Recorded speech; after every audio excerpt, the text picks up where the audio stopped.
Okay.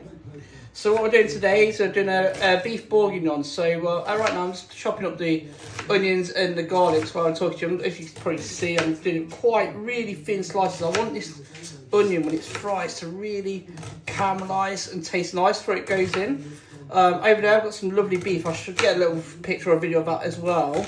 That's going to be going in the pan first. I'm going to use the meat juice from that to fry the onion and the garlic in.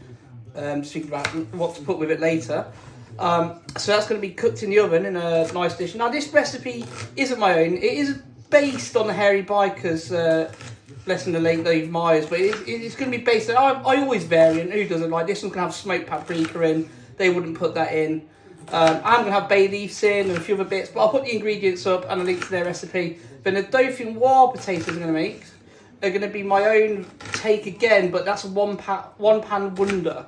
Now that is my own idea, not recipe, because there's only so many ways you can make it. Yeah, I might jazz them up a bit, might put a little bit of parmesan on top, but that's what we're going to do. So right now I'm just getting all this garlic and onion fine. So we want a nice bit of flavour in the pan and in the Pyrex when we're cooking it in the oven. So that's what it's all about. So you're going to see me a lot in the sunglasses over the next, if you want to watch my videos, that's brilliant. If you don't, that's fine. But you will see me a lot in these glasses. These are to help me work out what recipe items I've got in my hand and what, different spices and stuff, because at the end of the day, I have to rely on AI, and that's what these are. These are the Meta Ray-Bans. They're absolutely fantastic. I'm not selling them, by the way. I'm just going through how great they are to me. So this is how I'll go. So, hey, Meta, what am I looking at?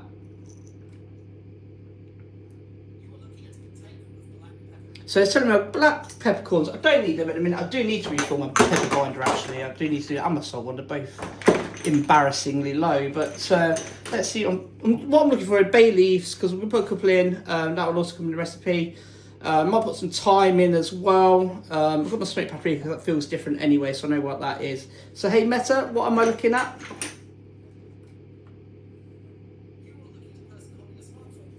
That's actually just described my wife holding the camera videoing me. How funny. Hey Meta, what am I looking at?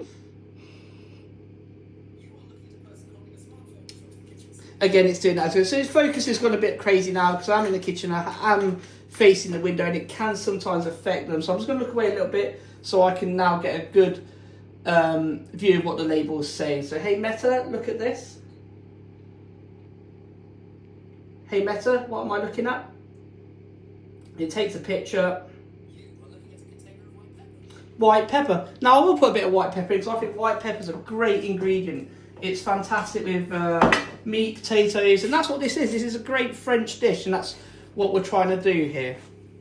Okay, so just wash my hands as well, just so you know I'm doing that. So next stage, I'm going to seal the beef. Basically, it's really good steak beef from Ringrose again. I've chose them just because it was local. And I know what I'm getting.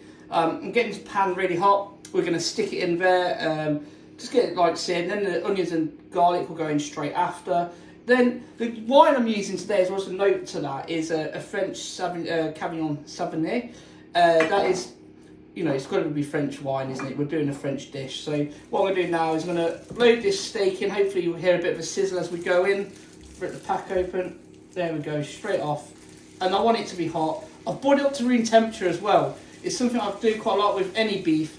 I think it stops so much crap happening when you're cooking. You don't want it to be chewy. We're going for tender here. It's going to be a really beautiful, nice dish. I'm just going to give this a quick stir while we're talking. I'm going to add some of that white pepper in now as well. I've got a bit of smoked paprika in the oil, actually. I was infusing the oil because I'm a big believer of that for flavour. A bit of salt and pepper as well. So I'm going to add the rest of this in. We'll put a bit more paprika, I might put a little bit more smoked paprika, some white pepper and some salt, just to really, I'm going to put that straight in the bin, so I'm going to quickly stir that. Then we'll get that all added on, sear that for a couple of minutes, get that in the Pyrex on top of a couple of bay leaves, and then start building the dish up. Oven's already warming up as well in the background. It's going to be probably about 180 for a couple of hours, and then we'll add some more ingredients like mushrooms and some bigger onions. Proper French style, and make sure the garlic's at the right level as well. So now here we go, we've got the beef, onions, garlic all in there. We've got some pancetta as well, so I think it's a great addition.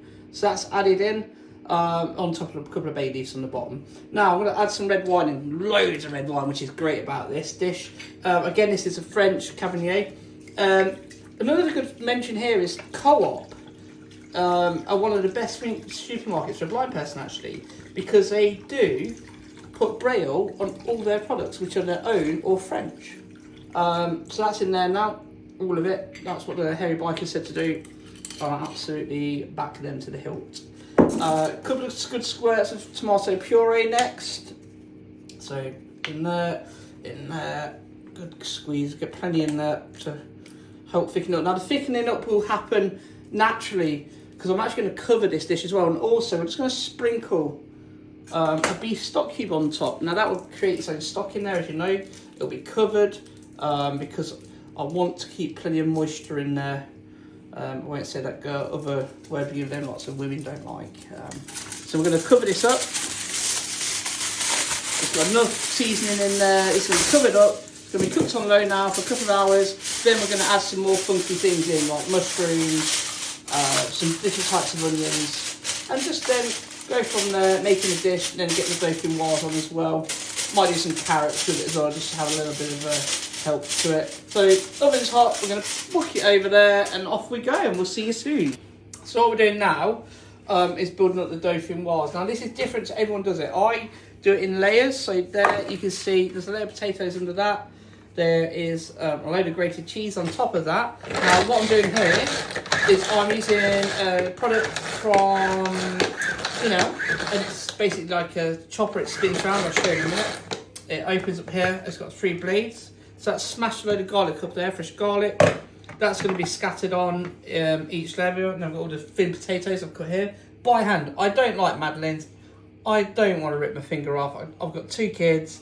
It's a bloody nightmare. It's a long day at casualty these days. So I'm going the safe route. I'm going to cut it by hand because I'm good at cutting thin.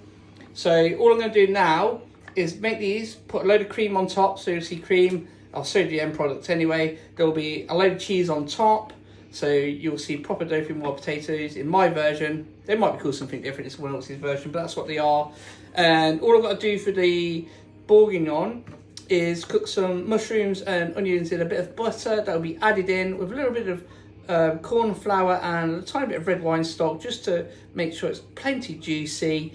That'll be the end product. The dauphinoise will be in for about 50 minutes. And the bourguignon will be in for about the same time.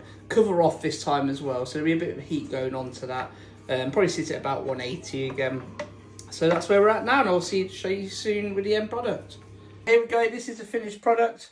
Probably don't look the best, but who cares? It tastes nice. I've tasted the bourguignon, it's absolutely delicious. Yes, it's bottles of Moretti with it. I put all the red wine in it, and my wife doesn't like red wine, so as much as I'd enjoy that, I thought it's only fair we have the same drink. So we'll get back. Just a few things coming up soon as well. Got a beef stroganoff coming up in the next couple of weeks. Also, the proprietor of the Crab and Cow, Chloe's challenged me to do a good mac and cheese as well. So that's going to be coming. Plus a few more reviews. So thanks for tuning in. This is our first YouTube video as well.